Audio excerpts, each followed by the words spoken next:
Hello, my self झलक कर्मकार। मैं आज आपके सामने जीएसटी का बहुत ही इम्पोर्टेंट कॉन्सेप्ट लेके आया हूँ, जो कि है ब्लॉक क्रेडिट, जिसका सेक्शन है सेक्शन 17 सब सेक्शन 5। सबसे पहले ब्लॉक क्रेडिट होता क्या है। सपोज एक सप्लायर है जो जीएसटी में रजिस्टर्ड है और एक रेसिपिएंट है जो जीएसटी में रजिस्टर्ड है। जब सप्लायर रेसिपिएंट को कुछ भी गुड्स या सर्विस देगा जीएसटी इनवॉइस के साथ, तो रेसिपिएंट उसका आईटीसी नहीं ले सकेगा, उसी को ही बोलता है ब्लॉक क्रेडिट। तो जीएसटी में कुल सेक्शन 17 सबसेक्शन 5 में 9 आइटम्स के ऊपर ब्लॉक क्रेडिट का कॉन्सेप्ट लगता है। तो सबसे पहले हम लोग मोटर व्हीकल के ऊपर पढ़ता है।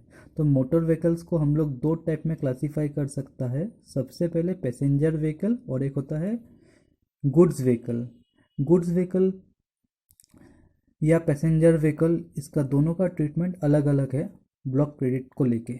अगर आप पैसेंजर व्हीकल खरीदते हो तो उसको फिर से हम लोग दो कैटेगरी में डिवाइड कर सकते हैं। अगर passenger vehicle up to 13 seating capacity का है या तो मोर देन 13 सीटिंग कैपेसिटी का है।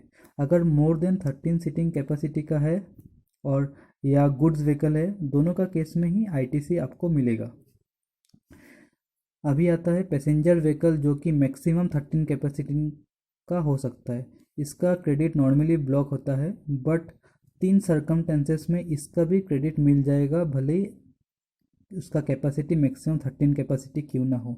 तो कौन सा केसेस में इसका क्रेडिट हम लोग को मिल जाएगा। सबसे पहले आता है कि फर्दर सप्लाई। सपोज इसका मतलब होता है कि कोई एक कार डीलर है, वो मैन्युफैक्चरर से कार लेके फिर दूसरा पार्टी को बेचेगा। तो उस केस में फर्दर सप्लाई हो गया कार डीलर, तो उसको इसका जीएसटी का क्रेडिट मिल जाएगा जब वो मैन्युफैक्चरर से परचेस करेगा। फिर आता है कि ट्रेनिंग स्कूल फॉर ड्राइविंग। जैसे ड्राइविंग के लिए हम लोग के इधर सब जगह में ट्रेनिंग स्कूल होता है, तो जो ड्राइविंग स्कूल में जो कार परचेस किया है उसको उसका क्रेडिट मिल जाएगा आईटीसी। फिर आता है ट्रांसपोर्टेशन ऑफ पैसेंजर का बिजनेस में अगर कोई रजिस्टर्ड पर्सन डील करता है, तब भी उसको कार परचेस करने के टाइम उसका आईटीसी मिल जाएगा। तो ये 3 सरकमटेंसेस में ही आईटीसी मिलेगा अगर वो up to 13 capacity seating capacity का कार खरीदता है। तो इसमें हम लोग को ये 3 सिचुएशन में हमको ध्यान रखना है कि ये तीनों सिचुएशन में जो भी रजिस्टर्ड पर्सन होगा उसको ये सब का ही बिजनेस करना पड़ेगा। अगर ट्रांसपोर्टेशन और पैसेंजर का बिजनेस करता है तब उसको आईटीसी मिल जाएगा, और ड्राइविंग स्कूल में कार्स का ट्रेनिंग देता है उसमें आईटीसी मिल जाएगा, और फर्दर सप्लाई जैसे कार डीलर हो गया, तो ये तीनों सिचुएशन में उसको आईटीसी मिल जाएगा। और जो गुड्स व्हीकल होता है, गुड्स व्हीकल में आईटीसी एलिजिबल है। फिर जैसे मोटर व्हीकल में हम लोग अभी सीखा है वही same cheese concept vessel and aircraft में भी लगेगा। वेसल एंड एयरक्राफ्ट में और मोटर व्हीकल में सिर्फ एक ही डिफरेंस है कि मोटर व्हीकल को हम लोग दो पार्ट में क्लासीफाई करता है, पैसेंजर व्हीकल, गुड्स व्हीकल, और सीटिंग कैपेसिटी का हिसाब से क्लासीफाई करता है, जो कि वेसल एंड एयरक्राफ्ट में ये कॉन्सेप्ट एप्लीकेबल नहीं होता है। वेसल एंड एयरक्राफ्ट में अगर आप कोई वेसल एंड एयरक्राफ्ट परचेस करता है तो उसका आईटीसी ब्लॉक होता है, बट इसका दो एक्सेप्शन है। एक है ट्रांसपोर्टेशन ऑफ गुड्स के लिए, और दूसरा जो कि सिमिलर हम लोग जो ये मोटर व्हीकल के लिए जो तीनों सरकमटेंसेस में जो सिचुएशन था वही सेम कॉन्सेप्ट इसलिए एप्लीकेबल होता है, जिसको मैंने फर्दर एक्सप्लेन नहीं किया क्योंकि ये डिट्टो सिमिलर होता है।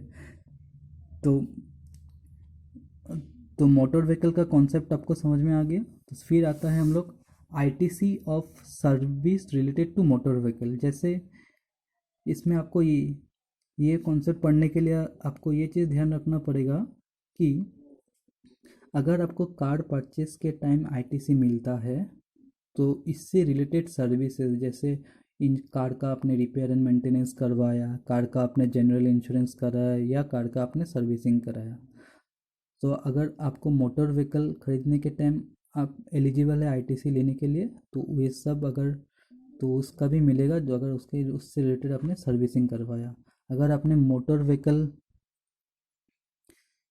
खरीदते टाइम आपको आईटीसी नहीं मिलता है तो repair and maintenance, general insurance और सर्विसिंग का भी आईटीसी नहीं मिलेगा। तो ये कॉन्सेप्ट को अभी हम लोग नोट से पढ़ते हैं। तो सबसे पहले मैंने लिखा है कि ITC of service related to motor vehicle. तो इसमें 3 कैटेगरी है। आप रिपेयर एंड मेंटेनेंस करवाता है मोटर व्हीकल का, या तो आप जनरल इंश्योरेंस करवाता है, या तो सर्विसिंग कराता है।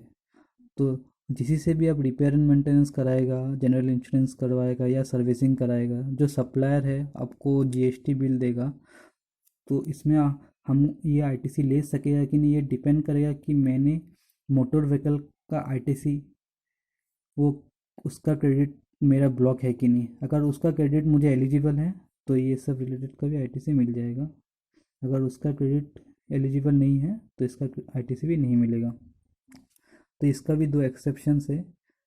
बोलता है ये एक्सेप्शन बोले तो, cases where ITC on motor vehicle is not allowed but the services on ITC are allowed. मगर इसका मतलब होता है कि आप मोटर व्हीकल खरीदने टाइम आपको आईटीसी नहीं मिला, बट ये सब जो repair and maintenance, general insurance या सर्विसिंग का आईटीसी मिल जाएगा। तो ये कॉन्ट्राडिक्ट करता है। तो इसका सबसे पहला एग्जांपल हो गया जनरल इंश्योरेंस। जैसे मान लीजिए एग्जांपल यूनाइटेड इंश्योरेंस का एग्जांपल लेते हैं। जैसे हम लोग इंश्योरेंस करवाता है कोई भी इंश्योरेंस कंपनी में, तो जो इंश्योरेंस कंपनी में हम लोग इंश्योरेंस करवाता है वो भी तो हम दूसरा थर्ड पार्टी से इंश्योरेंस कराएगा, तो इसको हम लोग बोलते हैं री इंश्योरेंस। तो थर्ड पार्टी इसको बिल देगा इंश्योरेंस का जीएसटी लगा के। तो जनरल इंश्योरेंस का मेरा एग्जांपल में यूनाइटेड इंश्योरेंस, वो जो थर्ड पार्टी उसको बिल देगा जीएसटी लगा के, यूनाइटेड इंश्योरेंस उसका जीएसटी क्लेम कर सकेगा, भले ही वो मोटर व्हीकल परचेस के टाइम उसका आईटीसी उसको नहीं मिला। और एक सिमिलर एग्जांपल होता है मैन्युफैक्चरर। तो ये हम लोग का ITC related to motor vehicle का कॉन्सेप्ट हो गया। इसमें 2 एडवांस रूलिंग आता है जो बोलता है, सबसे पहले बोलता है कि renting of car service versus passenger transportation service. ये दोनों में हमको डिफरेंस समझना पड़ेगा। सबसे पहले रेंटिंग ऑफ कार सर्विस का मतलब क्या होता है, पैसेंजर ट्रांसपोर्टेशन सर्विस का मतलब क्या होता है।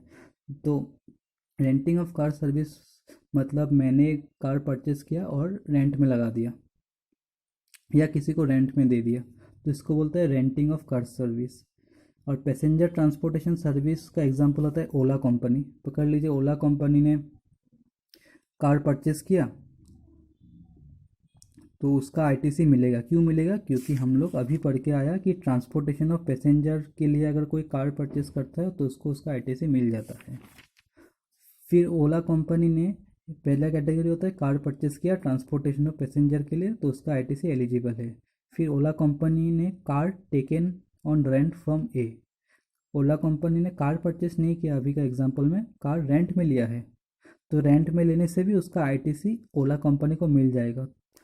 क्योंकि जो मिस्टर ए है, मिस्टर ए वो है रेंटिंग का बिजनेस में, तो रेंटिंग का बिजनेस में कार परचेस करने से उसको आईटीसी नहीं मिलेगा, और भले ही कार रेंट में लेने से भी उसको आईटीसी नहीं मिलेगा, क्योंकि उसका बिजनेस ही है रेंटिंग ऑफ बिजनेस में। और ओला कंपनी का बिजनेस है ट्रांसपोर्टेशन ऑफ पैसेंजर के लिए, तो इसका ओला कंपनी को कार परचेस करने के लिए भी आईटीसी मिल जाएगा, और कार रेंट में लेने जब लेगा, जिससे रेंट में लेगा वो तो जीएसटी बिलिंग करेगा, तो जीएसटी का आईटीसी उसको मिल जाएगा।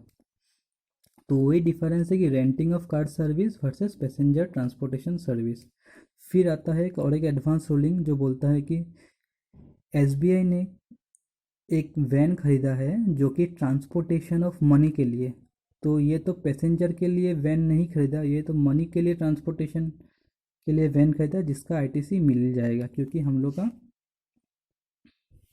आईटीसी ब्लॉक उसी चीज़ के लिए है जो कि पैसेंजर व्हीकल है, वो भी मैक्सिमम 13 कैपेसिटी का ही ब्लॉक है। और गुड्स व्हीकल का मतलब नॉर्मल भाषा में ये होता है कि गुड्स व्हीकल मतलब आपको ट्रांसपोर्टेशन ऑफ गुड्स का बिजनेस नहीं करना पड़ेगा। इसमें कोरियर कंपनी अगर ट्रक खरीदता है कोरियर के लिए, उसको उसका क्रेडिट मिल जाएगा। और इसमें और एक एग्जांपल हो सकता है, एक सपोज कर लीजिए ग्रोसरी दुकान है, ग्रोसरी स्टोर है, तो ग्रोसरी स्टोर ने अपना सामान के लिए गुड्स, अपना सामान ट्रांसपोर्टेशन के लिए गुड्स व्हीकल खरीदा। तो अभी ग्रोसरी स्टोर तो गुड्स ट्रांसपोर्टेशन ऑफ गुड्स का बिजनेस में नहीं है, फिर भी उसको जो कार परचेस किया है गुड्स को ट्रांसपोर्टेशन करने के लिए, उसका क्रेडिट इसको मिल जाएगा। इसमें कंपलसरी नहीं है कि आपको ट्रांसपोर्टेशन ऑफ गुड्स का बिजनेस में ही होना पड़ेगा, बट ये जो 3 सिचुएशन में है, इसमें आपको कंपलसरी है कि आपको इसी का ही बिजनेस करना पड़ेगा, transportation of passenger, training school या फर्दर सप्लाई, जो कार डीलर हो गया। तो हम लोग का यहाँ पर मोटर व्हीकल का कॉन्सेप्ट ख़त्म होता है।